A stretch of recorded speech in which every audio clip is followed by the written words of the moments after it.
जय हिंद प्यारे बच्चों। आज का सुप्रभात। कक्षा 7 के बच्चे ध्यान देंगे।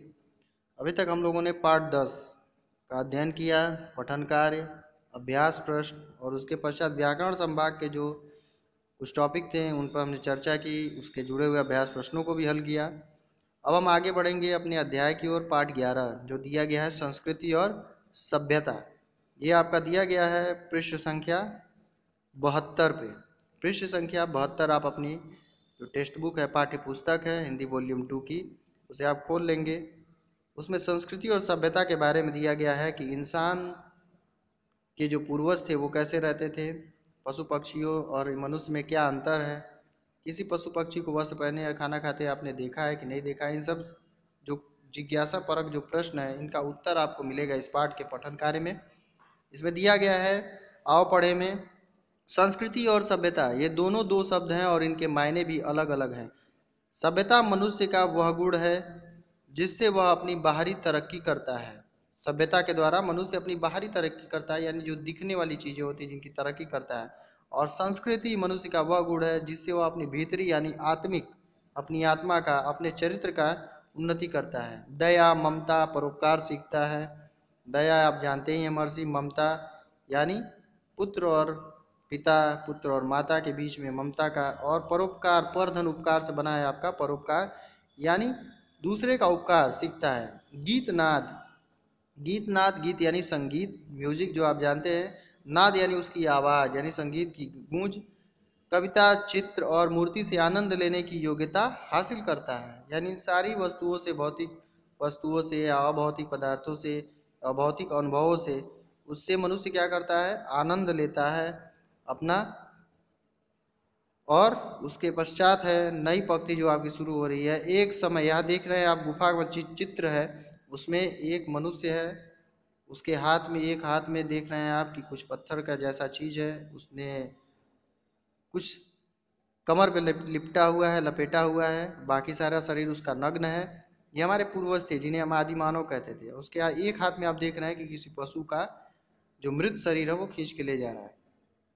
तो एक वह भी समय था जब मनुष्य को घर बनाना नहीं आता था, जब वो पेड़ की छाया या पहाड़ की खो, ये चित्र में आप देख रहे हैं कि खो यानी जो पहाड़ के अंदर खोद कर बनाया जाता है गुफा, तो मनुष्य के रहने के लिए होता है, जिसमें घुस कर मनुष्य या जंगली जानवर वगैरह निवास करते हैं। तो पहाड़ की खो में वास करता था। जब उसे खेती करना भी नहीं आता था और वह कंद मूल या जंगली जीवों का गोश्त खाकर गुजारा करता था, तब उसे हमारी तरह खेती करना नहीं आता था, जो हमारे पूर्वज यानी आदि मानव थे। उसके पश्चात जब उसे कपड़ा बुनना नहीं आता था, वह या तो नंगा रहता था या पेड़ों की छाल या जानवरों की खाल पहनकर अपनी लाज छिपाता था। यानी जिस तरह आज हम वस्त्र पहनते थे, वो भी उस समय वस्त्र नहीं पहनते थे। वो क्या करते थे, पेड़ों की छाल पहनते थे, जानवरों की जो खाल होती है, चमड़ी होती है, उसे पहनकर अपना तन ढकते थे, या फिर वह नंगे रहता था। इस हालत को मनुष्य की असभ्यता की हालत कहते थे, यानी उसे किसी भी चीज़ की तौर तरीका, जो बाहरी आवरण है जिसका हम विकास से तरक्की करते हैं, उस सभ्यता का उसे ज्ञान नहीं था, तो असभ्यता की स्थिति थी। लेकिन इस हालत से निकलकर आदमी ज्यों ज्यों आगे बढ़ा, त्यों त्यों वह सभ्य होता गया। धीरे धीरे उसने विकास की ओर आगे कदम बढ़ाया और वह धीरे धीरे सभ्यता के मार्ग पर आगे बढ़ने लगा। हर चीज़ के तौर तरीके, ढंग वह सीखता गया। फिर आप आगे देखेंगे पठन में, यानी जब आदमी खेती करके अनाज उपजाने, घर बनाकर रहने और कपड़े बुनकर उन्हें पहनने लगा, तब वह असभ्यता से निकलकर सभ्यता में आने लगा। विकास के पथ पर धीरे धीरे अग्रसर हुआ। धीरे धीरे उसने चिंतन प्रारंभ किया, सोचना शुरू किया, हर एक पहलू पर उसने विचार करना शुरू किया और वह अब खेती करके अनाज उपजाने लगा, फिर घर बनाकर रहने के लिए सोचने लगा और कपड़े बुनकर उसे पहनने लगा। यानी जो पेड़ की छाल, पत्तियां, मनुष्य जो जानवरों की खालें थी उन्हें पहनता था, लेकिन अब वह वस्त्रों को बुनकर पहनने लगा। धीरे धीरे वह और सभ्य होता गया और विकसित होता गया और सुसंस्कृत होता गया। आज भी रेलगाड़ी, मोटर और हवाई जहाज, लंबी चौड़ी सड़कें और बड़े बड़े मकान, अच्छा भोजन और अच्छी पोशाक, ये सभी सभ्यता की पहचान है। और जिस देश में इनकी जितनी अधिकता है, उस देश को हम उतना ही अधिक सभ्य मानते हैं। यानी इस मामले में, क्या किस मामले में, रेलगाड़ी, मोटर यानी यातायात के साधन हैं, लंबी चौड़ी सड़कें हैं, बड़े बड़े रहने के लिए मकान है, अच्छा भोजन है, अच्छी पोशाक है, अच्छी जीवनचर्या है, तो ये सभी सभ्यता के ऊंचे सभ्यता की निशानी है। और ये सारी चीज़ें जिस देश में पाई जाती हैं वहाँ हम उस देश को उतना ही अधिक विकसित और सभ्य मानते हैं। मगर संस्कृति इन दोनों से अलग है। ये तो जो चीज़ें थी वो हमें दिखती हैं, सभ्यता की जो चीज़ें हैं, उस सिविलाइजेशन की जो चीज़ें हैं वो हमें दिखती हैं कि उनमें कितना किसका विकास हुआ है। लेकिन संस्कृति जो है वो आपके आचरण से जुड़ी हुई है, आपके पर्सनल मानवीय गुणों से जुड़ी हुई है, जो आपके अंतर्गत क्वालिटी है, ह्यूमन क्वालिटी है, उससे जुड़ी हुई है। तो संस्कृति इन दोनों चीज़ों से अलग है। वो मोटर नहीं है, मोटर बनाने की कला है। मकान नहीं है, संस्कृति क्या है? ये गुण है। मोटर नहीं है जो दिख सकता है, उसे बनाने की कला है जो हमें हमारे अंदर होती है पर दिखती नहीं है। मकान नहीं है ये संस्कृति, मकान बनाने की रुचि है।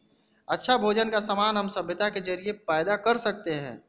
सभ्यता के अंतर्गत यानी खेत, जो यंत्र है, कृषि उपकरण है, बीज है, खाद, सिंचाई, जो भी, ये सब सभ्यता के जरिए हम पैदा कर सकते हैं। लेकिन जिस ढंग से हम भोजन तैयार करते हैं या और जिस कला से हम उसे खाते हैं, यानी भोजन बनाने का जो ढंग है, वो तरीका जो हम देख नहीं सकते उस तरीके को, बस वो हमारे अंदर एक क्वालिटी है, वो तरीका है।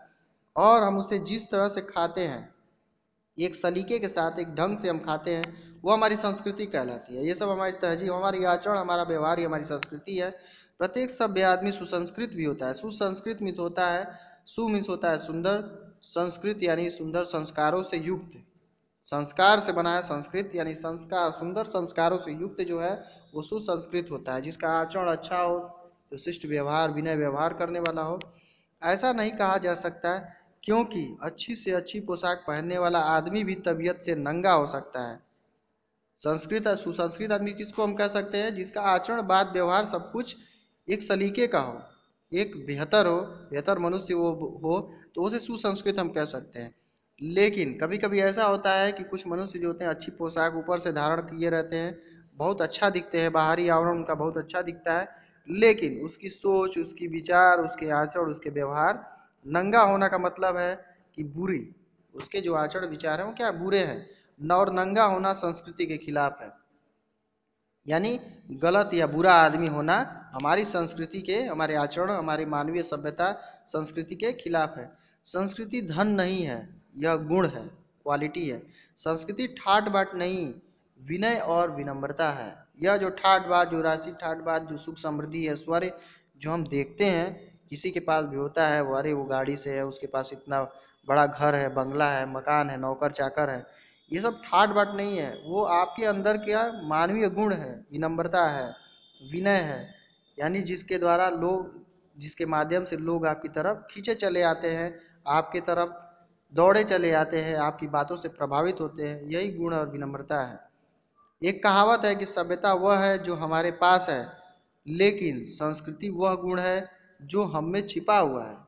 यानी जो हमारे पास है, जो दिख रहा है, वो आपकी सभ्यता है, लेकिन संस्कृति क्या है? हमारा आचरण है, हमारा चरित्र है, हमारा व्यवहार है। हमारे पास घर होता है, कपड़े लत्ते होते हैं, गाय, भैंसे, बैल, घोड़े, हाथी, मोटर और हवाई जहाज भी होते हैं, मगर ये सारी वस्तुएं हमारी सभ्यता के सबूत हैं। यानी जो भी चीज़ें दृश्य रूप में, देखने के रूप में हमारे समक्ष उपस्थित हैं, ये सभी वस्तुएं क्या है? सभ्यता के सबूत है, जिनसे यह जाना जा सकता है कि जिंदगी की मोटी और बाहरी सुविधाएं हमने कहाँ तक हासिल की है। ये सिर्फ ये बताते हैं कि हम कितना विकास कर सके हैं, कितना हम विकसित हो चुके हैं, कितना डेवलप हो चुके हैं, भौतिक संसाधनों या साधनों के मामले में हम कितना आगे बढ़ चुके हैं, बस यही दिखाता है। लेकिन संस्कृति इतने मोटे तौर पर दिखाई नहीं दे देती है। यानी गाड़ी, घोड़ा, बंगला, नौकर चाकर, रुपए पैसे, ये सब कुछ तो दिखता है, लेकिन संस्कृति यानी कि जो हमारा आचरण है, जो व्यवहार है, वो हमारे अंदर छिपा होता है। इस तरह बाहर वो दिखने वाली चीज़ नहीं होती। हमारे अंदर दया है, हमारे अंदर किसी के लिए परोपकार है, दूसरों की सेवा है, दूसरों के लिए सद्भावना है, ये सारे जो विचार हैं, ये जो जितने गुण हैं, ये सामने किसी टेबल, मेज या कुर्सी या गाड़ी, घोड़े की तरह दिखाई नहीं देते, ये छिपे होते हैं, सूक्ष्म रूप में होते हैं। तो वह बहुत ही सूक्ष्म और महीन है और हमारी प्रत्येक पसंद और आदत में छिपी रहती है। मकान बनाना सभ्यता का काम है, लेकिन हम मकान का कौन सा नक्शा पसंद करते हैं, यह हमारी संस्कृति बताती है। बनाना मकान तो सही है, ठीक है, वो सभ्यता का काम है, लेकिन हमें किस तरह का मकान चाहिए, वो नक्शा कौन सा चाहिए, ये हमारी संस्कृति, हमारी आदतें, हमारे आचरण, हमारे व्यवहार बताते हैं। कपड़ा तैयार करना सभ्यता का काम है मशीनों के द्वारा, लेकिन उसका रंग रूप कैसा हो, वो किस डिजाइन का हो, दिखने में कैसा हो उस पर लोग हंसे नहीं, यह सब हमारी संस्कृति बताती है। हथियार गढ़ना सभ्यता का काम है, लेकिन उस हथियार से किसी को मारना ठीक है या नहीं यह बतलाना संस्कृति का काम है। आज दुनिया में बड़े बड़े बम और दूसरे हथियार बन रहे हैं, जैसा कि आप जानते हैं, क्योंकि सभ्यता के मामले में दुनिया बहुत आगे बढ़ गई है। लेकिन संस्कृति पुकार पुकार कर कह रही है कि इन बमों और हथियारों को काम में मत लाओ, क्योंकि इनसे दुनिया बर्बाद हो जाएगी। आज आपके पास है, कल इसकी कंपटीशन कोई और देश करेगा, कल उसके पास होगा, कल उसकी कंपटीशन करके कोई और देश बनाएगा, उसके पास होगा। तो विकास के इस अंधी दौड़ में हम सभी जो इन आयुधों का या शस्त्रों का या बम का या हथियारों का निर्माण कर रहे हैं, वो सब मानव सभ्यता के विनाश के लिए है। उससे किसी का भला नहीं होने वाला है। वह किसी न किसी के विरुद्ध प्रयोग में अगर लाया जाता है तो वहाँ उस सभ्यता का विनाश निश्चित है। तो यहाँ तक पठन कार्य हमने समाप्त किया। अब इसके पश्चात जो पठन कार्य है वो हम अगली कक्षा में देखेंगे। अभी के लिए आपकी कक्षा समाप्त।